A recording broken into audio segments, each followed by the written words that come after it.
Bendito seja o nome do nosso Deus, exaltado seja o seu nome para sempre. A sua misericórdia se renova a cada manhã e nós estamos aqui. Creio que vocês já tiveram uma boa revisão. Vamos voltar agora para o capítulo que nós deixamos. Dei uma paradinha porque eu estava sentindo que algumas pessoas entraram depois, começaram a ouvir depois e estavam assim sem entender bem. Aí eu voltei para o capítulo para fazer a revisão do capítulo 1 de Gênesis. Dei uma revisada. Creio que quem estava com dúvida melhorou, já tirou bastante dúvida. Mas eu continuo disponível. Nosso telefone é 34216143. Só é marcar o horário e nós poderemos conversar tranquilamente. E as dúvidas o Espírito Santo vai tirando, porque o que nós detectamos é que precisamos estudar a palavra com seriedade. Não podemos apresentar a palavra de qualquer jeito, porque nós vamos dar conta diante de Deus de toda interpretação errada da Bíblia. Muitas vezes nós dizemos, o Senhor falou, Deus falou comigo assim, num versículo que a gente distorceu. E aí isso é perigoso. A gente pode distorcer o versículo e ficar afirmando diante das pessoas, está aqui na Bíblia, Deus está falando isso. E a gente pode estar justamente interpretando errado, trazendo uma heresia, alguma coisa que venha, que não esteja certo com o que Deus está falando. Por isso Deus deixou a sabedoria dele para nós. E ele diz na sua palavra, através de Tiago, que quem não tiver, que peça a ele, que ele dá. Então, há pessoas que foram fiéis nessa palavra, que estiveram pedindo ao Senhor essa sabedoria e que receberam e que têm como nos ajudar. Alguns ficaram conformados somente em pegar, ler o versículo e não estão entendendo nada, mas confiaram no Senhor, sabe que é a palavra de Deus. Mas quem confia, investe no que confia. Você confia na palavra, você acredita? Agora invista nela. Se você não conseguiu ainda se despertar em relação ao que Tiago diz, o apóstolo Tiago diz para pedir. E ele diz assim, que pode pedir à vontade, que ele não lança no rosto. Se você pedir sabedoria o dia inteiro, Deus não vai deixar de ficar zangado. Ele vai ficar feliz porque ele quer. E o que ele quer mesmo é que nós sejamos sábios. Ele é a própria sabedoria. Como é que nosso Deus, sendo a própria sabedoria, o nosso Pai, e a gente menosprezar a sabedoria que Ele tem para nos dar? Eu tenho que pedir todos os dias. Vou pedir mais, porque eu quero falar e quero falar o que Deus está falando. Porque, na verdade, nós somos boca de Deus. Mas se a boca de Deus não transferir, não estiver apresentando o que Deus está falando mesmo, é perigosíssimo para a nossa própria vida. Porque na antiga aliança, o profeta que não falava o que Deus falou, que falava de si mesmo, eles eram condenados à morte. Por isso eles tinham temor. Quando eles iam apresentar a palavra, eles iam apresentar com muito temor. E Paulo ainda nos deixa esse despertamento. Paulo, Pedro, eles escrevem em relação a isso, que aquele que é mestre tenha cuidado. Porque se a responsabilidade nossa é grande. E aí eu fico olhando para trás, não tenho que olhar só para trás da vida dos heróis, como Abraão, como já falamos de Noé, que a gente olha para trás, para a vida deles, vê até onde eles chegaram e vê quantas coisas eles aprontaram, não é? Só a misericórdia de Deus e o amor de Deus incondicional. Aí eu também olho para trás e vejo quanta misericórdia do Senhor, quanto amor incondicional na minha vida, do meu Deus. Porque olho para trás e vejo que meus conhecimentos na palavra, as interpretações, nem sempre foram do jeito, mas ainda tem chance, o Senhor diz, nem sempre foi do jeito que o Senhor estava dizendo. Eu amo a palavra, mas o meu amor estava naquele jeito, daquele amor sem procurar ver as atitudes. Se a gente tem que amar com atitudes, não só com a palavra.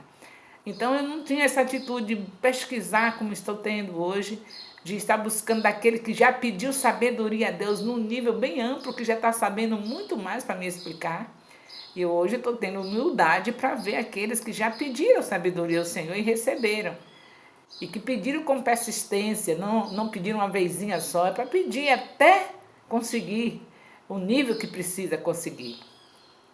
Então, olho para trás, vejo quanta misericórdia do Senhor, quantas interpretações erradas de versículos da Bíblia, versículos isolados. A gente precisa ler a Bíblia, o capítulo que você está lendo, não é o suficiente para você trazer a palavra, você tem que ver o capítulo anterior, de quem está se falando, onde foi que aconteceu aquilo, tem que ver tudo. O que é que o autor quer dizer com isso? Porque eles foram homens inspirados por Deus e que Deus deu para eles a palavra dele, para eles escreverem, para hoje ser a Bíblia, mas eles têm um lugar onde eles estavam vivendo.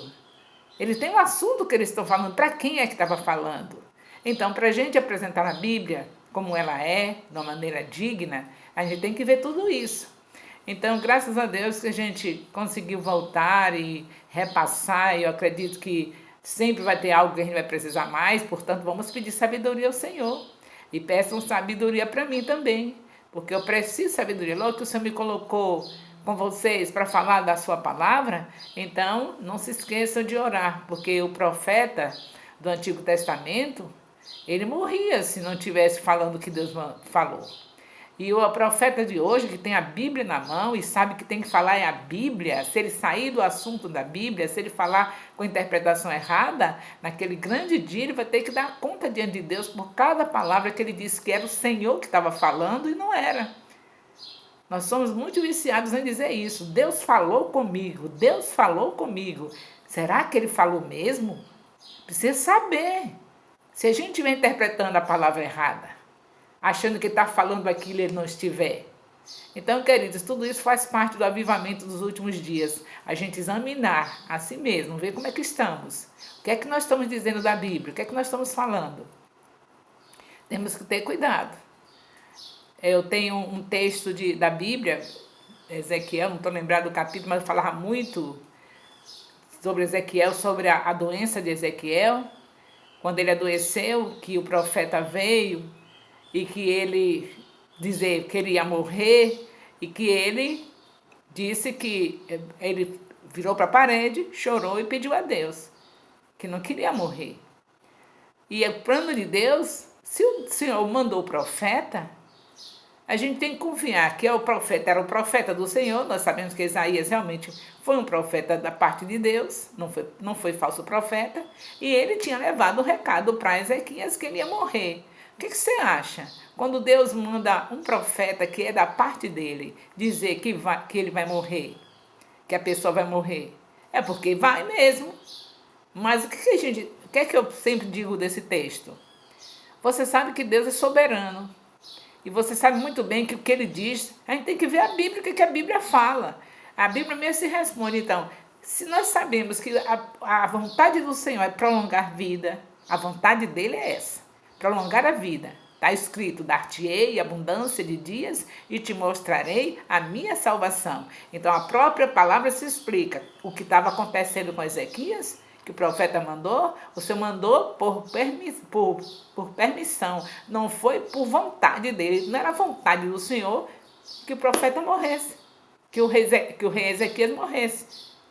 Se Deus gosta de dar vida, como é que é vontade dele ele mandar alguém dizer para mim, olha, você vai morrer?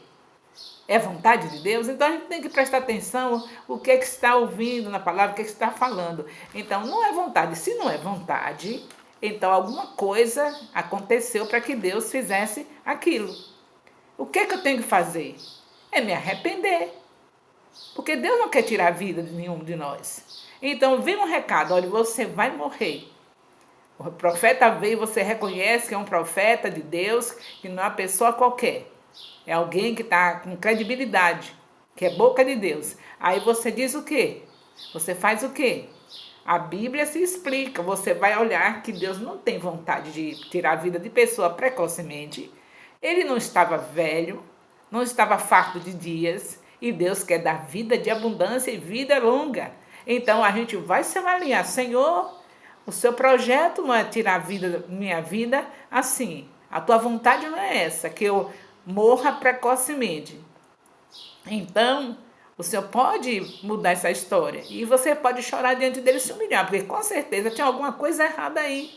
Tem alguma coisa que não é legal. Porque Deus não quer tirar a vida de ninguém antes de completar os dias, velhice e até velhice. Na verdade, Deus queria que o homem fosse eterno. Mas por causa do pecado, a morte entrou. Mas mesmo assim, ele está sempre mostrando que a programação dele para a gente aqui na Terra é longa. Ele quer fazer muitas coisas nas nossas vidas. Aí o profeta Ezequias, o rei Ezequias, virou para a parede, chorou, se humilhou diante de Deus. Antes do profeta sair das escadas do palácio, sair de dentro do palácio, o Senhor Deus falou para o profeta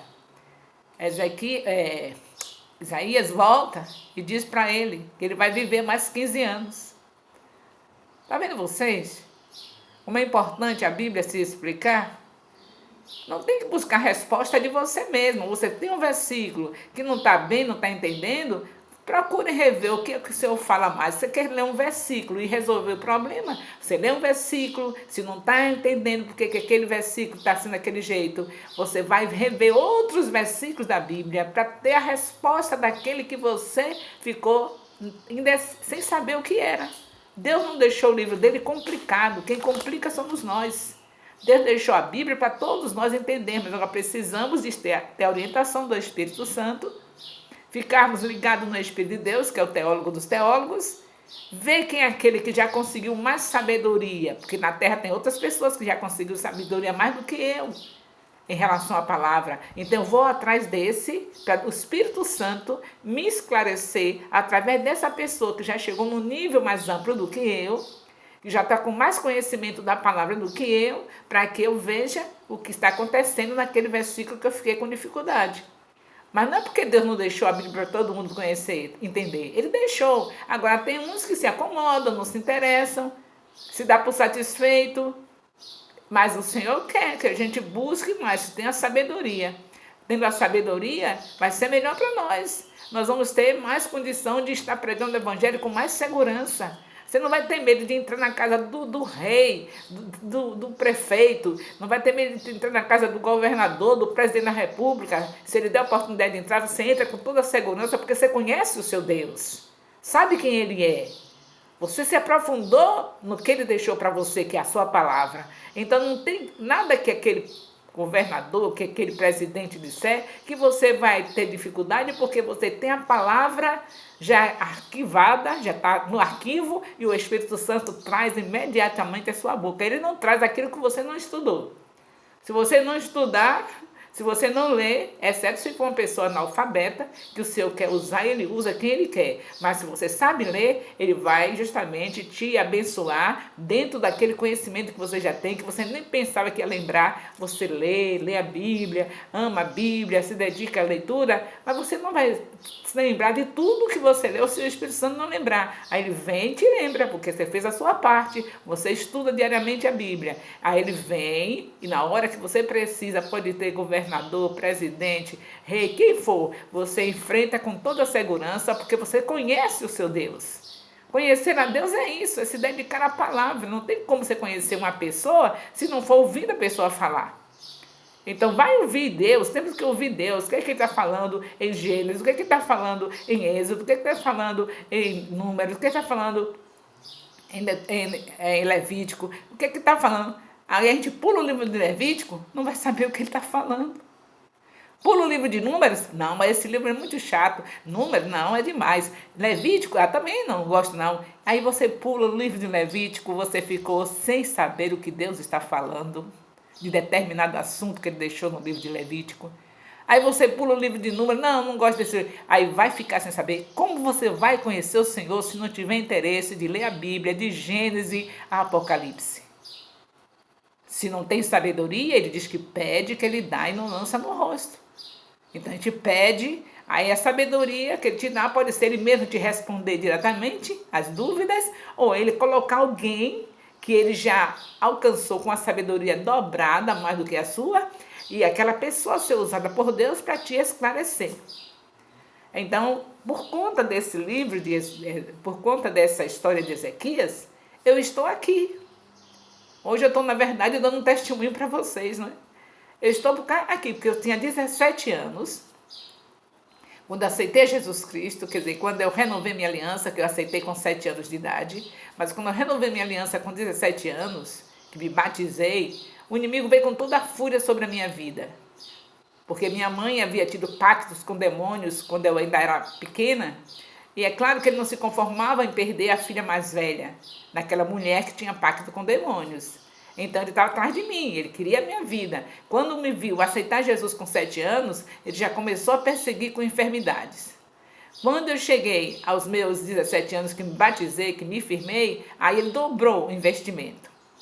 Aí o que acontece? Eu já tinha lido a Bíblia, meus 17 anos, assim que eu comecei a me firmar mais em Deus, me batizei, eu li a Bíblia toda. Aí eu não gravei tudo, mas o Espírito Santo traz à tona aquilo que eu vou precisar no momento. A gente não grava a Bíblia toda, aí só tem que ler todo ano, ler a Bíblia toda. E aí na hora da necessidade, Deus lembra. Então, com aquelas doenças que o diabo lutou, aumentou a dose de doença sobre o meu corpo, o que eu fiz? O que o Espírito Santo fez comigo? Me lembrou a história de Ezequias, que ele estava para morrer, e ele ia morrer mesmo, porque o profeta foi de Deus, não foi profeta falso, foi profeta verdadeiro, que foi dizer para ele. Então, era um recado de Deus, você vai morrer. Mas o que Ezequias fez? Com certeza, a Bíblia não registra, mas Ezequias lembrou que Deus só quer dar vida, que Deus quer dar abundância de vida, e aí pediu. Não, a Bíblia não dá esse relatório, mas é claro que Ezequias colocou diante de Deus as suas razões.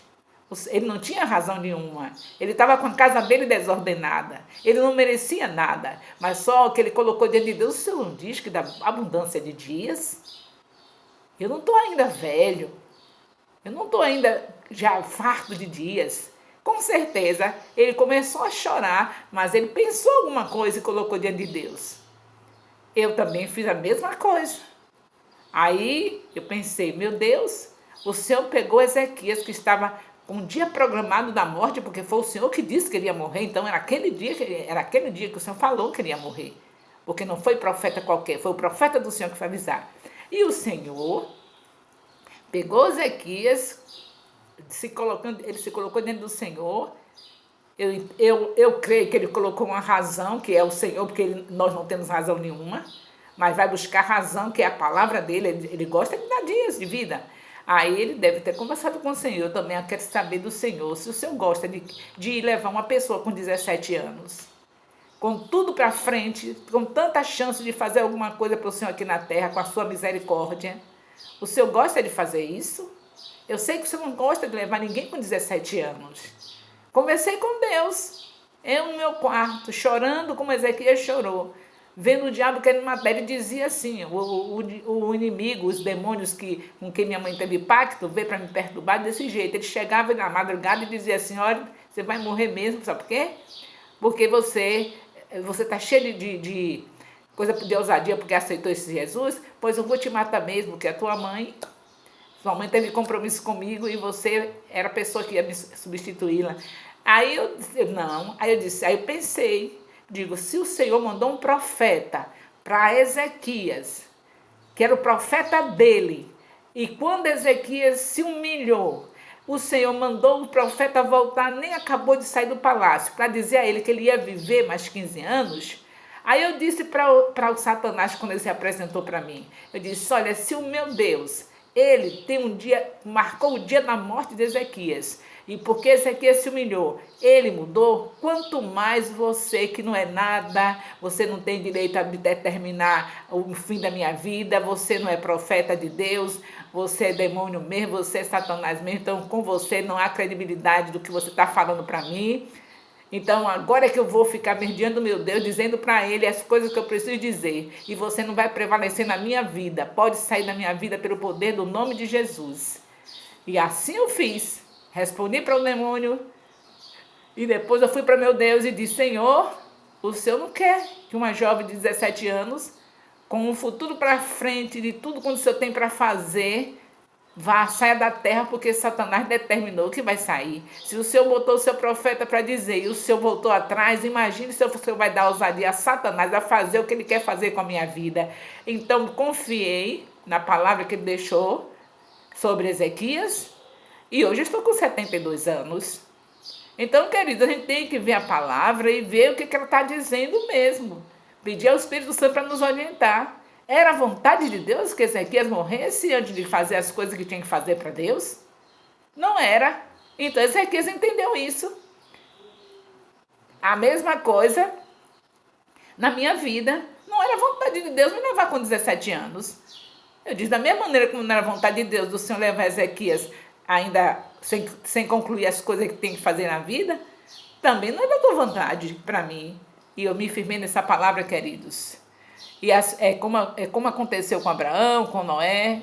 Não é que eu viesse nessa trajetória fiel, meu Deus, fazendo as coisas que ele queria de vez em quando, da mesma maneira como Abraão, da mesma maneira como Noé. Nós já vimos essas histórias dele, né? Eu estou falando daqueles que vocês já estão sabendo o que aconteceu com eles. Então, da mesma maneira que esses, Abraão, Noé, fizeram, Deus poupando eles, dando vida para eles e fazendo com que eles entendessem mais um pouco sobre Deus, mesmo assim eles não tiveram suas falhas, mas eles receberam de Deus o direito de viver para estarem aprendendo a cada dia com o Senhor e ver que a misericórdia dele se renova a cada manhã. A mesma coisa na minha vida, eu estou aprendendo a cada dia que as misericórdias do Senhor se renovam a cada manhã, que mesmo eu estando querendo fazer o bem, não tenho feito.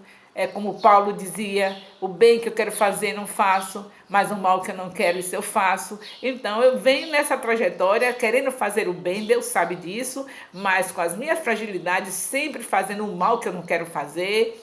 Mas veja como o nosso Deus é bom.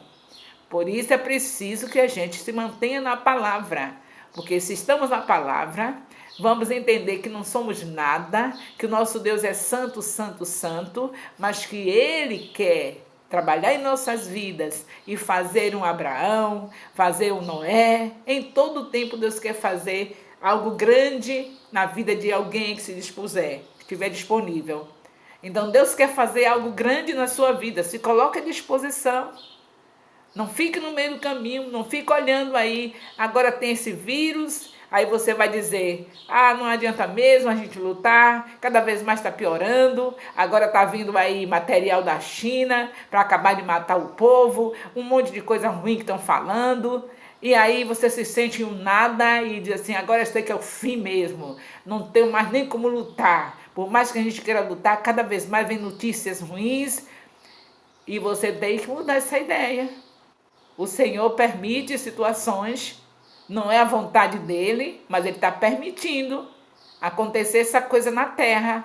Mas você sabe muito bem que não é a vontade do Senhor que o seu povo morra.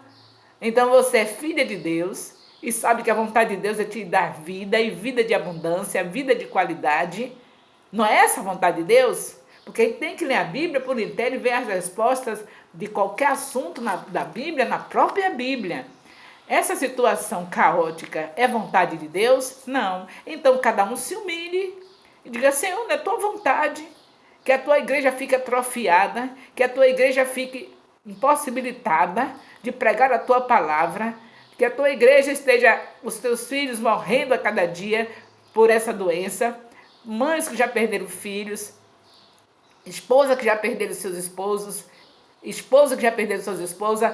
É a tua vontade isso? Você sabe que não é. Então, se não é vontade, o que é que ele manda fazer? Se humilhar. Se humilhar, orar, buscar a face, se arrepender dos seus maus caminhos. Tudo que temos que fazer é verificar o que Deus está fazendo, se é vontade ou permissão. Porque se é vontade dele, eis-me aqui, Senhor. Como Jesus fez. Senhor, se não é possível, se essa é a tua vontade, faz de mim o que tu quiseres. E ele foi à cruz, porque era a vontade de Deus. Então vamos ver o que é que Deus está fazendo, o que é permissão e o que não é vontade dele. É vontade do Senhor? A igreja está desse jeito? Não. Por que aconteceu isso? Agora nem é hora de você ficar muito nesse detalhe do que porque aconteceu isso. Já se examinou? Já viu que não foi por causa de ninguém, foi por causa de você mesma? Eu já me examinei, eu não tenho que ficar, por quê? Por quê? Eu já fui me examinar, já vi que eu sou o suficiente para Deus fazer isso. Do jeito que eu estava. Eu creio que o Senhor já está mudando a minha história. Então, Não fique mais preocupada com isso, porque há tempo para tudo. Já há tempo de se examinar, já se examinou, já sabe que estamos realmente merecendo. Não era vontade de Deus, mas Ele viu que a gente merecia passar por essas coisas. E agora vamos para outra parte que a Bíblia nos mostra. Você já detectou que Deus não está errado em nada, Deus é perfeito. Isso não é vontade dele de estar vendo seus filhos morrendo, esse acabamento em cima da terra. Então agora só nos resta o quê? Fazer a outra parte que a Bíblia ensina. Primeiro se examina, detectou que Deus é bom, que quem não presta somos nós, mas o amor dele é infinito, de tal maneira que ele vem, nos ama a si mesmo. Então agora, queridos, vamos nos arrepender. Vamos nos arrepender. Eu ia entrar no outro capítulo, mas hoje Deus me deu uma palavra diferente, não é? Ia voltar, acabar a revisão, já acabei a revisão. Amanhã nós estaremos entrando no capítulo que nós deixamos, porque eu creio que já foi repassado tudo que precisava. Amanhã, se Deus permitir, aliás, amanhã não. Para vocês é amanhã, mas para o pessoal que está no meio-dia no Face, já pega essa parte. O pessoal que está também no horário das 18 horas, já vai pegar essa parte. Mas aqui nesse horário Deus quis mostrar para nós que a gente precisa tão somente ver o que Deus quer. A Bíblia está aí para dizer o que Ele quer. Por isso que é necessário a gente estudar, para saber a vontade de Deus. Nós já sabemos que não é vontade de Deus destruir o seu povo. Porque deixar a gente fora do templo é meio que destruir. Porque a gente está triste. A gente está entendendo agora a necessidade que temos, que é para a gente reunir, para estarmos juntos na comunhão. A gente está vendo o valor de Hebreus 10, 25. É valorosa essa palavra. O Senhor diz para não se apartar da congregação. Agora a gente está sentindo, não é? Como tem valor Hebreus 10, 25. Quem é que está alegre de estar fora do templo? Ninguém. Todo mundo se entristeceu, não foi? A gente agora viu que bênção a gente tinha nas mãos e como a gente não dava valor. Então, tudo isso já se avaliou. Então, vamos agora fazer o quê? O que é que Deus diz? Vamos para a 2 Crônica 7,14, que Deus tanto nos falou sobre isso. Mas aí não tinha chegado no entendimento. São 22 anos que eu falo no meio do povo de Deus sobre 2 Crônica 7,14. Mas a gente não tinha tido entendimento. Aí agora chegou um ponto que o Senhor abriu nossa visão e a gente já sabe qual é o passo que temos que dar. Se humilhar, orar, buscar a face dele, se arrepender dos nossos maus caminhos. E você verá o que Deus vai fazer. Ele nunca deixou de cumprir a sua palavra. Só basta que a gente seja fiel e procure praticá-la. Se fizer isso, nós vamos fazer em nome de Jesus. Vamos estar nos humilhando, vamos estar orando, vamos estar buscando a face do Senhor, vamos estar nos arrependendo dos nossos maus caminhos. E vem aí a cura dessa terra, porque é assim que ele diz: se fizer isso, ele sara a terra. Então, o que temos que fazer a partir de agora? Se já temos nos humilhado, nos humilhar mais. Se já temos orado, orar mais. Se já temos buscado a face, buscar mais. Se já temos nos arrependido dos nossos maus caminhos, nos arrependermos mais. E basta. E as demais coisas Ele fará. Daqui a pouco nós estaremos ali, ao lado do templo, fazendo isso, nos humilhando, orando, buscando a face do Senhor e nos arrependendo dos nossos maus caminhos. Estamos ali a cada dia, ao lado do templo do Silva Jardim. Não estamos entrando no templo porque nós estamos com um desejo muito grande de entrar daquele jeito que Deus vai fazer. A glória da segunda casa será maior do que da primeira e eu quero entrar daquele jeito que Ele vai fazer. É um novo tempo, é uma nova dimensão. Nós vamos entrar amando o nosso irmão, olhando nos olhos do nosso irmão, abraçando com amor. Vamos entrar reconhecendo que ali é casa de oração. Nós vamos chegar atrasados nos cultos, vamos chegar antes do culto começar e dobrar nossos joelhos e agradecer a Ele por a presença dele em nós, porque nós estamos ali no templo, já carregamos a presença e vamos ali juntos cultuar naquela doce presença do Senhor. Então mudou a nossa história, já creia nisso, acredite nisso, que nunca mais teremos a mesma liderança, nunca mais teremos os mesmos jovens, nunca mais teremos os mesmos anciãos, nunca mais teremos as mesmas crianças. As crianças vão aprender a sentar junto com seus pais, porque os pais já estão em outra dimensão, e ouvir o profeta. não é? Isso é muito importante. As nossas crianças não podiam sentar para ouvir o profeta, tinha que estar numa sala, numa outra sala, para poder estar no nível delas. Onde se viu isso? Foi isso que Deus ensinou? Deus não ensinou isso, não. É para o pai inculcar a palavra na cabeça dos filhos, e aí, se está inculcada, ele sabe muito bem que o Senhor está no seu santo templo, cala-se diante dele toda a terra. Então as crianças vão aprender isso, vão sentar, porque vão aprender a fazer cultos domésticos, a estar em casa sentado ao lado dos pais, lendo a Bíblia, e aí eles não vão ter dificuldade de sentar no templo e ouvir o profeta do seu pai. Esse pastor que está na sua família, que está sobre a sua direção, é o seu profeta. Esse missionário que está sobre a direção, que está sobre você nessa congregação, é o seu profeta. Esse bispo que está aí na sua, é o seu profeta. Esse apóstolo que está sobre nesse ministério, esses apóstolos, são os seus profetas. Então, as crianças não conhecerem, não ouvirem o profeta, tem que ficar numa sala, como os bichinhos lá, se amansando lá num curralzinho lá. Não é assim, não. O Senhor não ensinou isso no princípio, não. Ele ensinou que as famílias devem estar juntas adorando a Ele e ouvindo os seus profetas. Então, vamos aprender isso, que a gente mudou muita coisa. Aí o Senhor está nos ensinando que nós vamos entrar agora com nossos filhos do lado, assistindo tudo que Deus tem para fazer, participando de tudo. E as crianças terão o seu momento de um ensino numa linguagem infantil, num outro horário. Quando nós começamos, há 40, 50 anos atrás, dentro de uma igreja, dentro de um ambiente assim, com os ensinos da palavra de Deus, a gente sentava com as crianças, nossos filhos, eu me lembro dos nossos filhos, meus filhos, mesmo tendo meu filho excepcional, esse filho excepcional sentava com os irmãos e ele não se movimentava para tirar reverência, não. Tudo é o que nós, como pais, fazemos. Se os pais são reverentes, se os pais ensinam em casa, se os pais sentam para ler Bíblia com os filhos, eles vão aprender, eles chegam no templo e sentam juntos. Agora, trabalhar com as crianças, aquela coisa agradável de pular, saltar, de ensinar aquela linguagem, um outro horário. Mas o horário do culto, o horário do profeta falar, os filhos não conhecer os profetas que seus pais têm, conhecer somente de longe, como muito faz, chega, dê a bênção ao apóstolo, mas não saber o que Deus usa o apóstolo para falar. Dê a bênção, só que ele sabe aí chegar, bênção apóstolo, mas não sabe sentar e ouvir os seus apóstolos. Tudo isso Deus quer mudar.